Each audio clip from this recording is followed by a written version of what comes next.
What if the real story in Minneapolis wasn't just another protest, but something hidden beneath the surface in encrypted chats and covert networks? We're talking about Peggy Flanagan, the state's second in command, thrust into the spotlight over reports tying her to a private Signal chat that allegedly tracked Immigration and Customs Enforcement ICE activity across Minneapolis. Now, the chatter isn't just talk. We got screenshots and user logs circulating online showing real-time movement, plates, even location data linked to anti-ICE networks dubbed Signalgate. Now, local leaders like Tim Walz and Jacob Fry, they're now in bitter public fights with federal agents over immigration enforcement. Then, of course, there's Alex Pretti, a 37-year-old registered nurse killed by Federal Bureau of Investigation linked agents during a very controversial ICE operation on January 24th, 2026, sparking all sorts of nationwide outcry and protest. So here's a question driving this whole story here. Did Minnesota's lieutenant governor help mobilize protesters before the deadly confrontation? And was this secret chat more than just a little bit of chatter here? Well, stick around, guys, because what we're about to unpack here next, this is bigger than headlines, and it is blowing up across the country. Now, this didn't break because of a press conference. It broke because someone hit screenshot. That's right. Someone screenshotted a live Signal thread, timestamped, active, and ongoing, began circulating online, and suddenly the narrative shifted. I mean, these weren't just some emotional rants or protest flyers. What surfaced were movement updates, location pings, and language that looked a lot less like activism and more like coordination. Words mattered. So did the timing. I mean, posts appeared as immigration and customs enforcement activity unfolded in real time across Minneapolis. People started asking a very uncomfortable question. When does protest cross into operational behavior? Because once you're sharing routes, presence confirmations, and situational awareness, you're no longer reacting, you're anticipating. And that's the moment that this stopped being a political disagreement and it started looking a whole lot more like something else entirely. A leak didn't just expose messages, it exposed the structure. Now, here's where the whole tension spikes.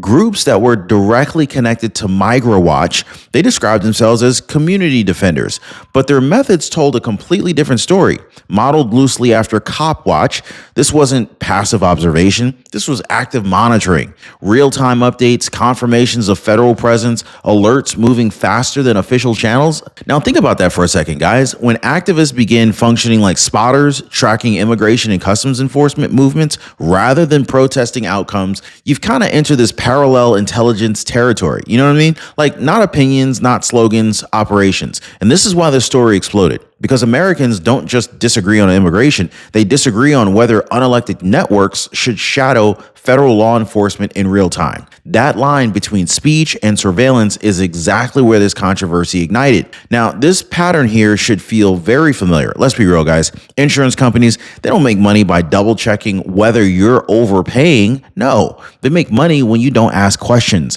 when you don't review your plan, when you don't rock the boat. That's the quiet system that most people are stuck in. And this is exactly why I partner with Chapter. They don't sell you anything up front. They look at what you already have and they tell you where your money's leaking out. Now, Leslie Taylor, she did that and she found $1,000 in savings just sitting right there. Sharon, she thought she had lost her coverage for good, but Chapter got it back for her. So here's a real question. Who keeps winning if you stay silent? And who wins if you finally look under the hood? Now, most people, they already made the call. That's why they're calling the phone number at the bottom of your screen right there, or they're going to askchapter.org/Ron right now. That phone number again is 909-563-8279. All right, so let's get back to the story, because what happened next in Minneapolis, this is where this stops being abstract and it really starts hitting real people. So this is where the story stops being theoretical, because once those networks went live, regular people started getting pulled into it. Not activists, not agents, just citizens trying to live their lives in Minneapolis. Look, cars followed for blocks, phones raised, accusations shouted, confirmed ICE. Yeah, this is what people were told,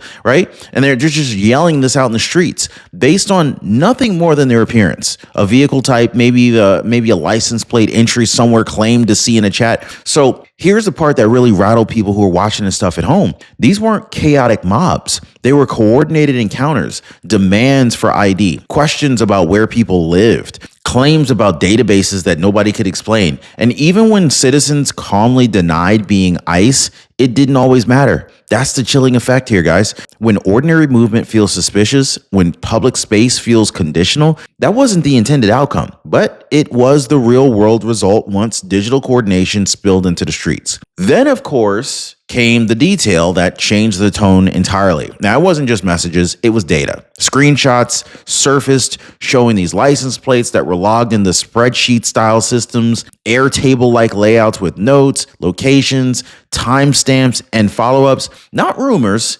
entries. Patterns. So this is when civil liberty alarms started going off, because collecting and organizing private citizens' movements outside law enforcement without warrants, without accountability, raises all sorts of questions that go way beyond immigration politics. So the real question is, who controls that data? Where are they getting this data from? How long do they keep it? Who gets flagged? And what happens when somebody gets it wrong? Nobody had clear answers. And that uncertainty matters more than the intent, because once you normalize this unofficial database tracking stuff and tracking people in real time, you introduce risk, misidentification, escalation. Who knows how far this might go if it was in the middle of the night? Fear. This wasn't about left or right anymore. This is about what happens when activism adopts tools usually reserved for authorities. Then came the moment everything sped up. The shooting of Alex Pretti didn't start this story, but it sure did detonate it. Look, the timeline matters. Activity in encrypted chats had already been escalating, sightings, alerts, movement reports.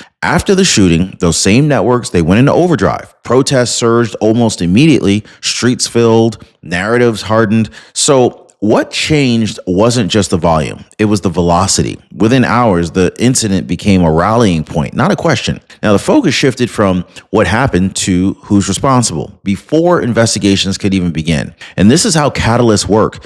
They don't create the conditions, they expose them. And for many people who are watching the show, or at least watching what's going on here in these streets, the concern wasn't just the tragedy itself. It was how fast coordinated networks seemed ready to mobilize around it. Now, that sequence right there, it raised a lot of questions that no press release could quiet down. And this is the part most people feel, but they never actually say out loud. What just happened with Alex Pretti? This is a reminder of how fast moments can change. Yet, most Americans are locked into a 30-year financial obligation, like nothing will ever interrupt it.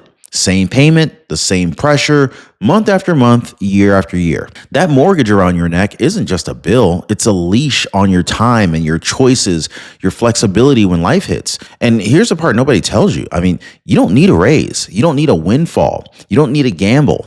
I teach a simple 4-step system that shows people how to pay their mortgage off in just a few years instead of 30, simply by redirecting money that they're already earning. And, there's no gimmicks, there's no spreadsheets from hell, just strategy. Now, if you're tired of carrying that weight every single month, click the link down below and learn how the system works. All right, so let's get back to the story, because what happened next is where pressure meets politics here. Now, we're talking about the same city, the same incident, completely different realities. Now, on one side, federal leadership defended the actions of Department of Homeland Security and Immigration and Customs Enforcement, emphasizing procedure, threat assessments, even the need to let investigations run their course. Now, on the other side, Tim Walz and Jacob Fry placed blame squarely on federal presence itself, arguing enforcement creates the chaos. Really? Are these people brain dead? Now, that split messaging poured gasoline on a public confusion already. Who was protecting the city? Who was endangering the city? When leaders tell opposite stories, people pick sides. And that divide didn't just fuel protests, it hardened distrust. The result wasn't clarity, it was unrest amplified by contradiction. Now, here's where the temperature drops, not by design, but in January 2026, President Donald J. Trump, he didn't just sprint toward a verdict. He slowed the room down.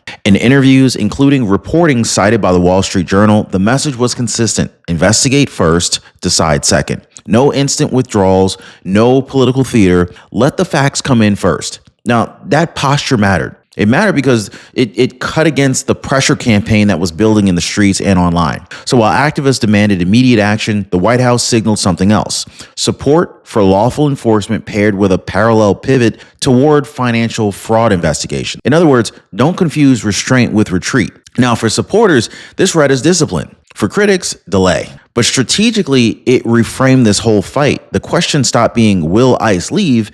And it became more like, well, what happens when investigations expand? Now that shift unsettled everyone betting on chaos to force some kind of a quick outcome. Denials used to end the stories. Now they launch them. So when Minnesota Lieutenant Governor Peggy Flanagan publicly denied coordinating or participating in an anti-ICE signal chat, the intent was clear: shut it down. But by then, the screenshots were already circulating. Usernames, timestamps, threads. The denial didn't erase them, it put a spotlight on them. So here's the whole dynamic that most people underestimate. Once digital evidence exists, denial becomes a contrast test. Viewers don't ask, is this true? Is this AI first? Like, they ask, why does this look organized? And every follow-up statement just keeps the story alive another news cycle. This is how they go viral. And this is how this escalated, not through proof of guilt, but through unanswered questions. The denial didn't calm the outrage, it sharpened it. And suddenly, like what might have stayed online, simply quickly became a national political controversy.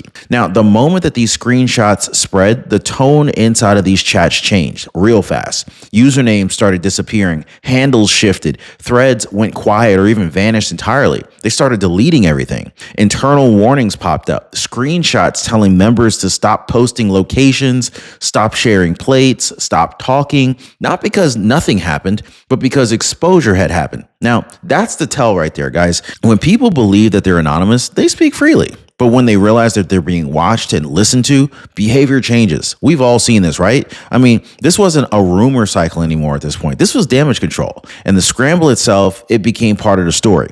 Evidence that the networks understood the legal and political risk of what they had been doing. Encryption protects privacy. It doesn't protect consequences. And so once the public saw the structure, the coordination, the operational language, Signalgate stopped being a nickname and it started being a liability for everyone who was involved with it. So this is where the story left pundit panels and entered a whole different lane. The Federal Bureau of Investigation confirmed that it was reviewing materials connected to anti-ICE signal groups operating in Minnesota.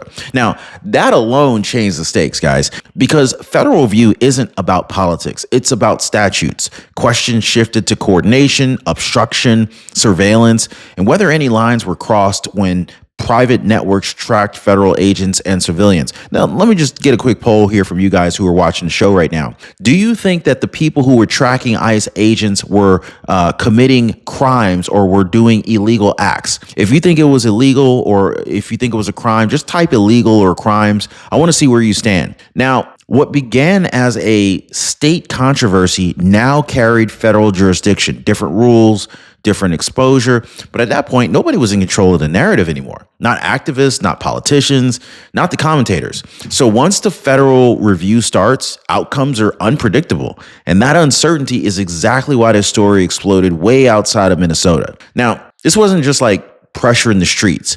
Behind the scenes, the fight moved to Washington. Yeah, Washington, D.C. So a Department of Homeland Security funding bill stalled in the United States Congress, and then all of a sudden the protests lined up with policy leverage. Now, some Democrats openly signaled that they were willing to force a government shutdown unless ICE funding and operations were scaled back or even removed from cities like Minneapolis. Now, we've already heard claims and talks from Senator Chuck Schumer demanding that basically ICE withdraw from Minneapolis. But this was a strong stance because this is literally blocking a bill here. Now, this convergence here mattered. Chuck Schumer, he could have changed everything. He could have stepped in, reined in fellow Democrats and said, no, we're not going to block this federal funding. We're going to do what's right. But Chuck Schumer didn't do that. He did not do that. Street unrest and legislative brinkmanship started reinforcing each other. Protesters demanded withdrawal.